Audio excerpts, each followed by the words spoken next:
Prito muna tayo ng ating talong.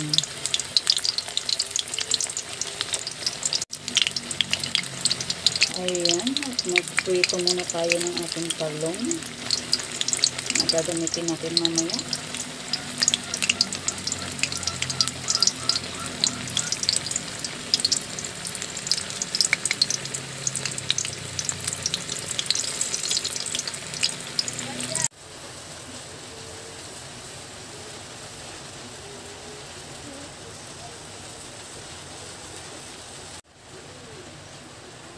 At ayan, mag-start na tayo. Unahin nating ilagay ang ating karne.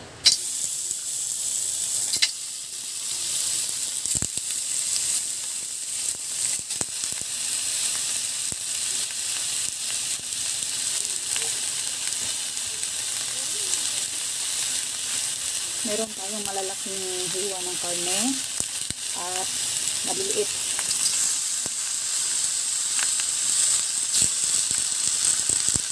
Nakita niyo hindi ako naglagay ng mantika kasi magmamantika yan.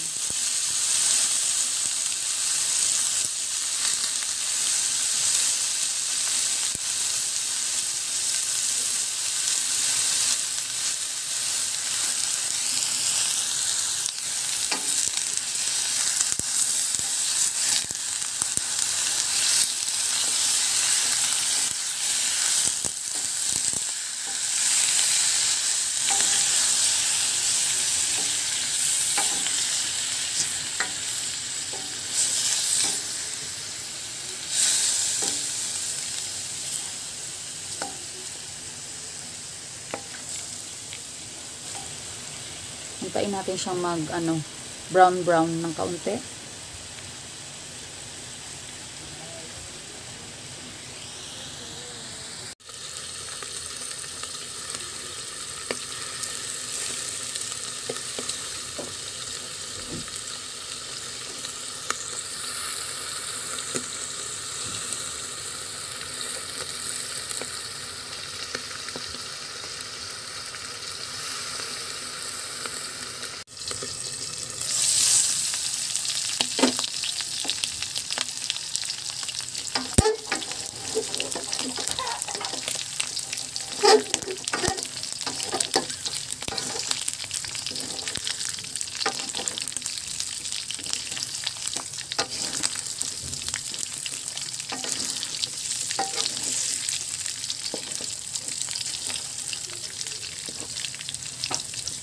Lagay natin sa gilid-gilid ng ating karne. Yan. At magsisimula na tayong maggisa.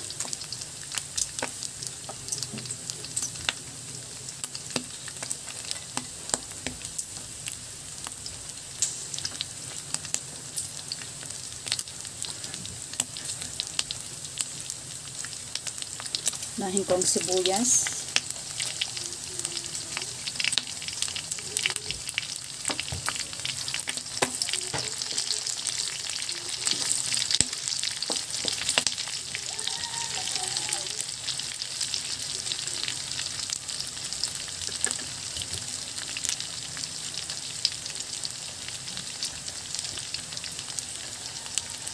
Sunod natin ang bawang.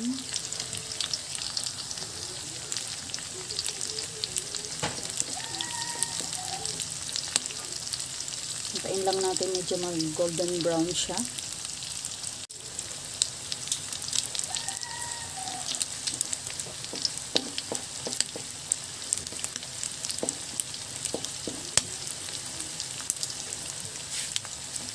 Mag-ingat lang kayo at baka mapisikan kayo ng mantika kasi parang ipinirito natin yung karne natin, yung pork natin.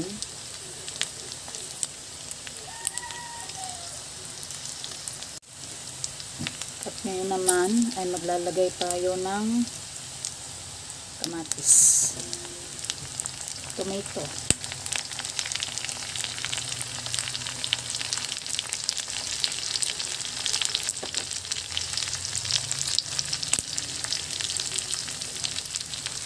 Tapos ay i-mix natin.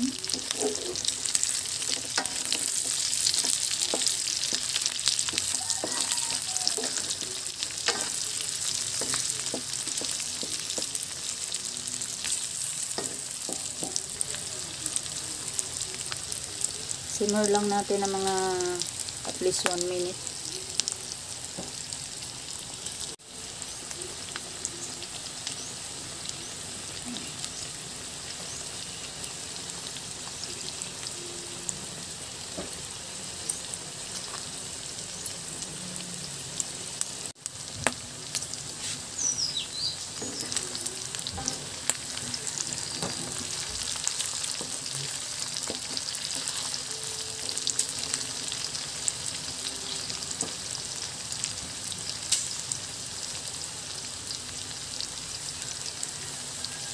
Ngayon naman ay ilalagay ko ang aking shrimp paste.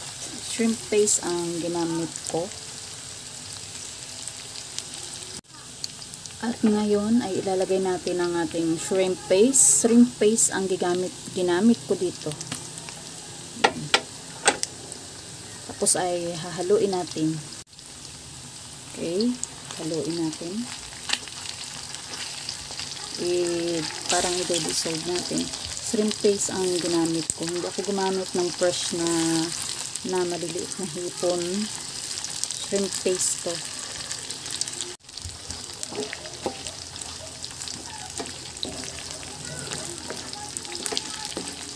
Yan. Ingay ng kapitbahay ko.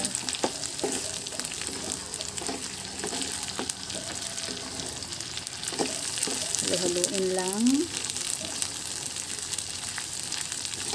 Basta maluto natin ito. Madali lang naman pagluto nito. Ayan.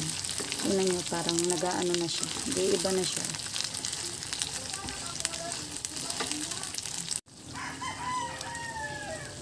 Ayan ang ating pork binagoongan. Ayan. Madali lang naman itong lutuin. Ayan. Halu-haluin lang natin. Ayan siya, oh. Ayan. Pork binagoongan. Ngayon naman ay maglalagay tayo ng ating sili.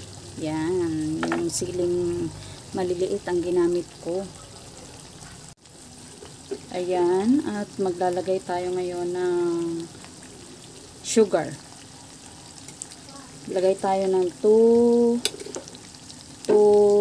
tablespoon ng sugar. Tapos ay hahaluin natin yan. Haluin natin ang ating pork binagoongan. Mix natin.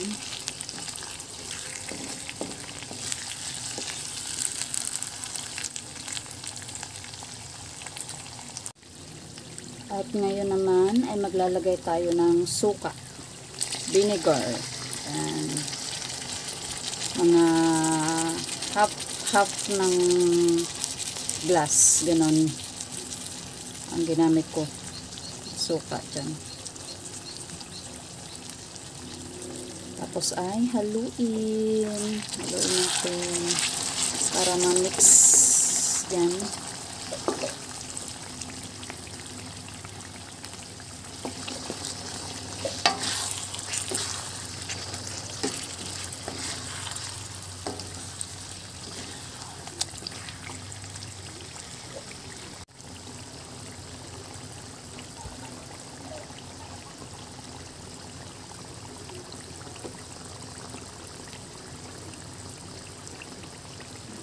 Hindi yan maanghang kasi naghahalo yung ano niya, yung sweetness at saka yung spicy niya at yung lasa ng vinegar.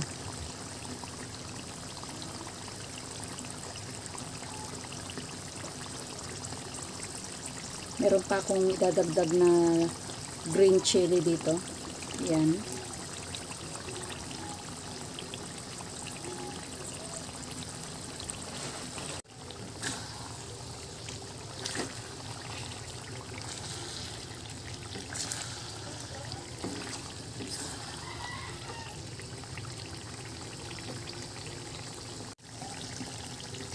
Ngayon ay lalagay na natin yung ating piniritong talong kanina.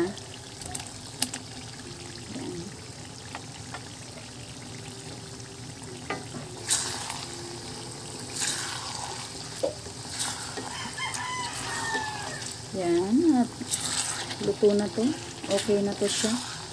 Pwede na natin itong i-serve.